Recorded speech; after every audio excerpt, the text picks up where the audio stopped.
financially involved. Enjoyed your time as chairman. Phil Scott and Ryan Pointer down there because they are making blood.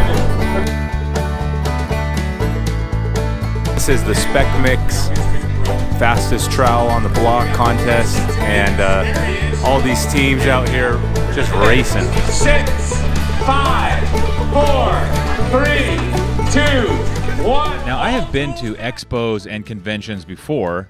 I'm talking like trade shows and gun shows, home shows, parade of homes. That's a little different.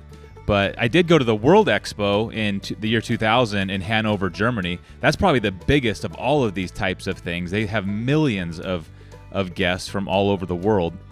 And this World of Concrete event, I'll call it a convention or an expo, was completely in a class of its own. So I'm going to go through some of the reasons why it stood out. Of all of these things that I've been to, this was by far my favorite. And the primary reason is just the overall theme. And what I mean by that, every square foot dedicated to this event is like 700,000 is dedicated to building and production and productivity and efficiency, but mostly building, like creating structures and houses and roads and streets. And I'm old enough to understand that the world I live in exists in this way because of people who have built things that I'm enjoying on a day-to-day basis, from the road that goes by my house to the home I live in. All of it, the grocery store, was built by people with tools. And this expo was just, to me, is just a tribute to construction and building.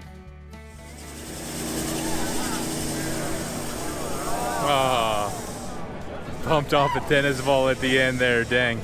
I mentioned the word productivity and also production, and they're similar, but this trade show, they mean two different things. Production, I'm thinking of simply just getting jobs finished and on to the next one and getting things done quickly. Productivity, I think of as getting things done efficiently. There was machinery that you might have seen in that little montage and that you know about yourself that one man can operate that even like 20 years ago might have taken 12 men to get the same job done. Like, for example, these concrete pumps, these huge concrete pumps that can reach out 200 feet. And there's just one dude with a remote control moving that mud all the way, putting it exactly in place. Amazing. Maybe efficiency is kind of the same thing, but you get the idea. This whole trade show is just a monument to increasing production and construction across the world. There were lots of places at World of Concrete where two big opposing, but I'll say competing companies had their exhibits and their displays just right across the walk from each other, like Caterpillar and Case, right there. And it was actually beautiful, these two companies in competition trying to outdo each other by making better equipment.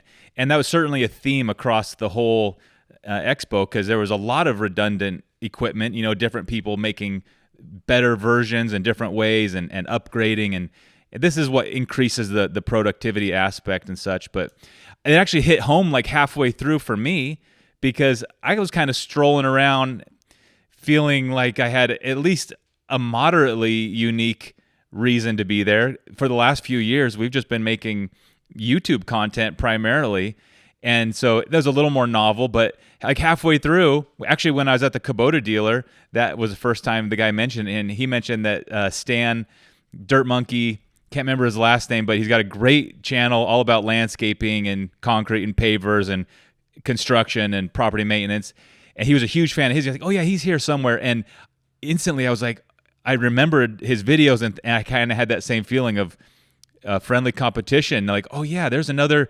YouTube guy here also. And honestly, it kind of put a smile on my face. And coincidentally, like the next three booths also mentioned him. The Quick Attach company, that he mentioned that they had worked with him and had filmed some videos with him. So I really like that. Competition it's just a good thing. It pushes you to do better. That's true for sporting. That's true for like rivalries. maybe there could be negative aspect when it pushes you to, think outside the box or cheat or whatever. But generally speaking, we all do better with competition, and there was loads of competition there. I like thinking that some people are going home with a renewed motivation to compete and do better, or maybe even just ideas that they took or stole from someone's equipment. In fact, when I was at the Honda exhibit, they had a cutaway in one of their little GX motors. I think they're GX. And I kind of just casually mentioned to the guy, like, "Oh, you're giving away your trade secrets. You're giving away your trade secrets by doing this." No, we're not. Nobody can match us. Why is that? Because Honda's the best. We don't spare the expense on the internals. We Yeah. make sure that everything operates functionally. I've got a guy that's got the exact same motor. He's been running for the same 15 years. Yep, and it And pulls then- on the first pull every time. Yeah, every single time. Yep. As long as you keep it, you get your valves adjusted, you get your Yep. oil changes, done Yep. continuously. The motor will run forever. Yeah, I think there's a lot of people who left after this expo last week with some great ideas to make their products better, to make their customers' lives and production better. The next thing that I loved about World of Concrete, and this is really the thing that just smoked all the other expos for me, was all of the brand new equipment. I mean, this is like the highlight of it. This is really the deal. The brand new equipment just littering this property. You almost can't believe it. And seeing equipment is always really cool. Even, little boys, my son Rusty's a fanatic. He's 3, and I can understand why. But when you see it and it's brand new, that's different.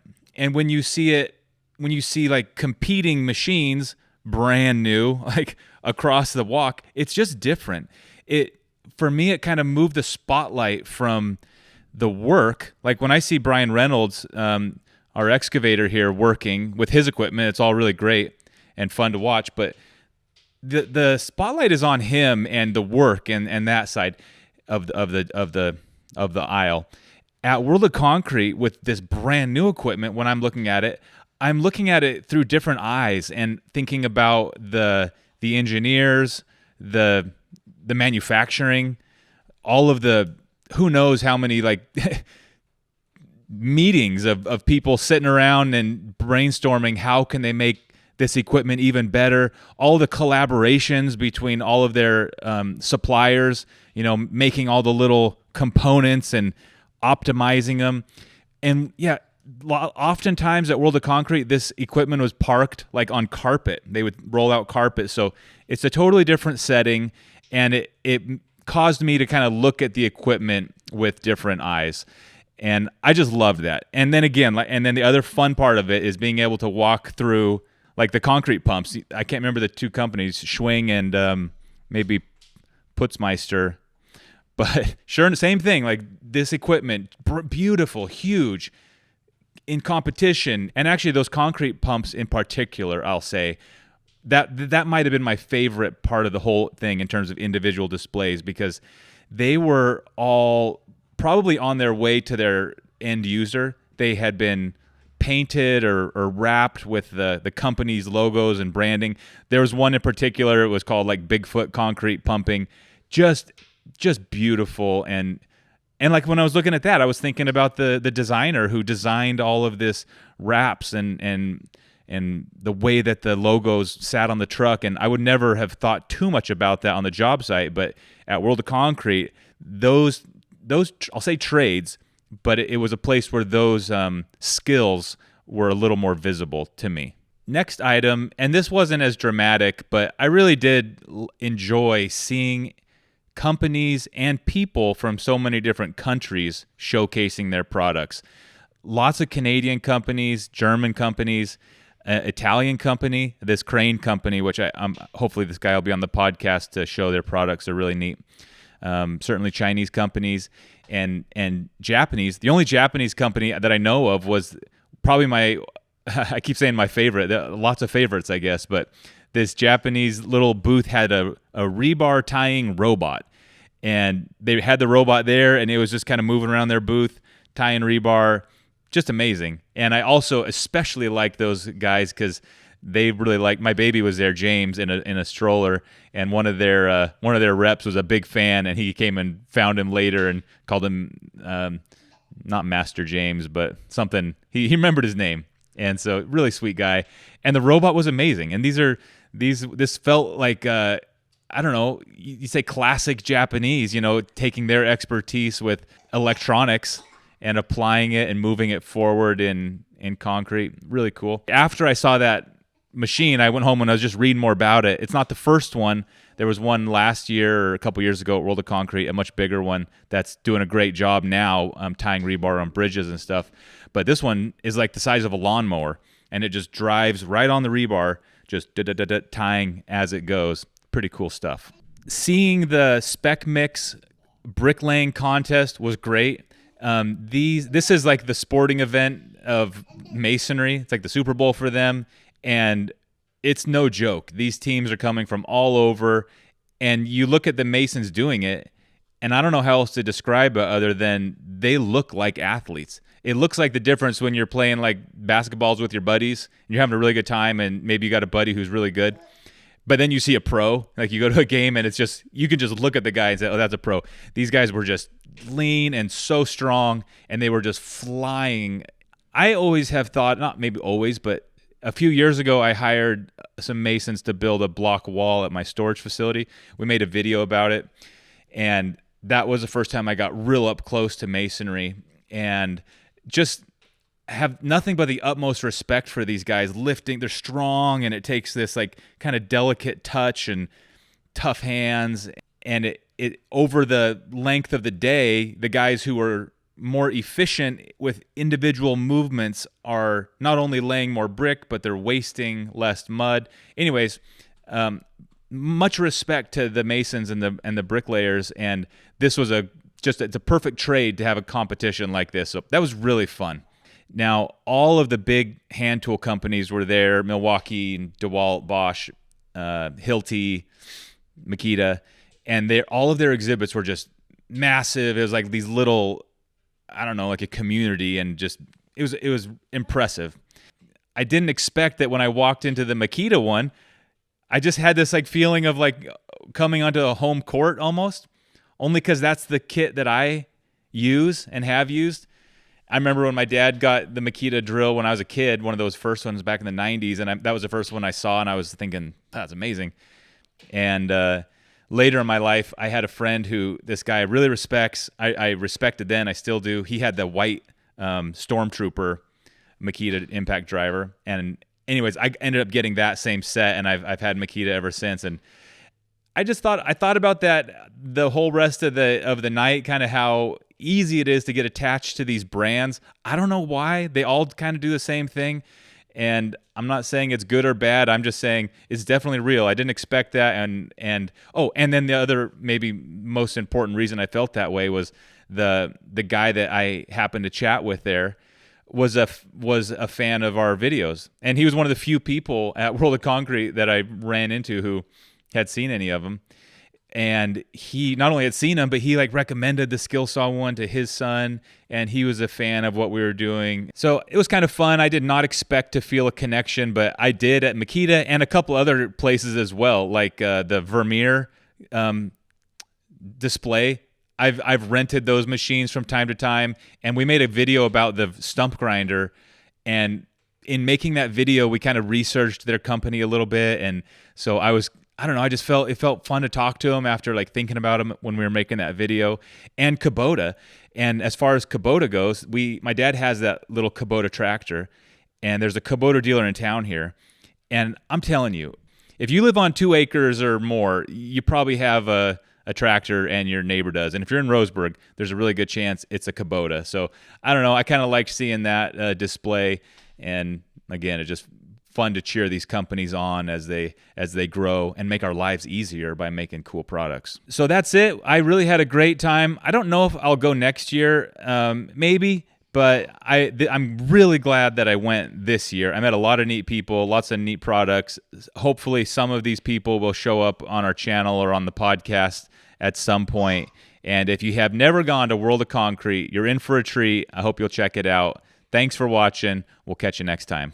It's hard to see here what's going on, but this is a 3D printer and it's printing a home actually with concrete that they're mixing right here, which is getting pumped right along here and put out on these little on these walls.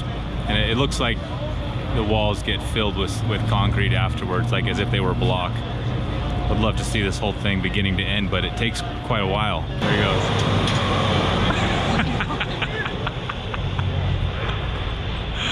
Oh, this is... All right, we got a 47 at the red dump.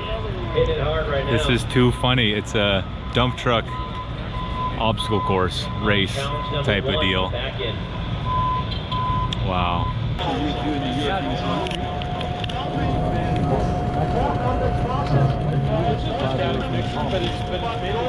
Well, we're packing up, and there's a lot of highlights, a lot of parts of the trip that I loved. This is one of the favorite though. Still gave me these two hats, and they don't fit me great, but I'm gonna give one to Rusty and one to Cy.